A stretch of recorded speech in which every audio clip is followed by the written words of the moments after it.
RMZ, la radio municipale de Ziguinchor. Ici, c'est chez vous. J'en ai profité pour venir voir les résultats des opérations de lutte contre le chanvre indien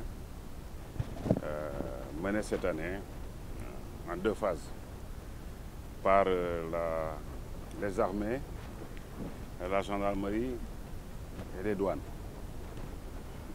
C'est à peu près presque 400 hectares de surface, de superficie cultivée et 4000 kg de chanvre indien qui ont été saisis. C'est un résultat exceptionnel qu'il faut saluer et c'est pourquoi j'ai tenu à féliciter les forces armées et les forces de sécurité pour l'opération combinée qu'elles ont menée ensemble.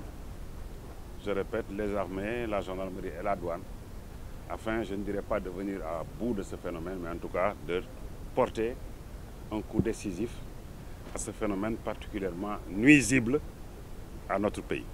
Le chanvre indien détruit notre jeunesse, le chanvre indien ruine notre économie et le chanvre indien alimente une économie de guerre qui est propice au développement de la criminalité organisée. C'est pourquoi nous menons un combat sans relâche contre sa culture, sa production, sa consommation et son trafic. Je voudrais donc saluer la coopération qu'il y a eu entre les différentes forces afin de mutualiser les moyens et de pouvoir mener une opération de très grande envergure sur une période relativement longue. Naturellement, il ne s'agit pas simplement de mener une opération simplement répressive contre ce phénomène. Il faudra accompagner la lutte de la prise d'initiatives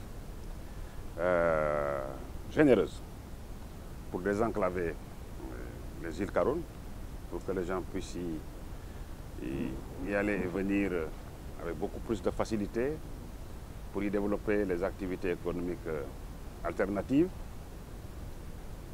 Il faudra, en liaison, en tout cas en concertation avec les populations, trouver les voies et moyens de remplacer cette culture illicite par d'autres spéculations, notamment des cultures vivrières, et participer ainsi à l'atteinte de nos objectifs de souveraineté alimentaire.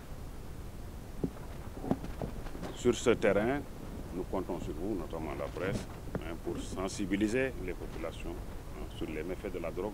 Je sais que vous le faites, mais faites davantage, en insistant surtout sur le fait que ça détruit la jeunesse, ça détruit notre économie et c'est propice à la criminalité organisée. Qui dit criminalité organisée pense à beaucoup de phénomènes dont le terrorisme. Et je pense que personne ne veut de ça dans notre pays. RMZ, la radio municipale de Ziguinchor. Ici, c'est chez vous.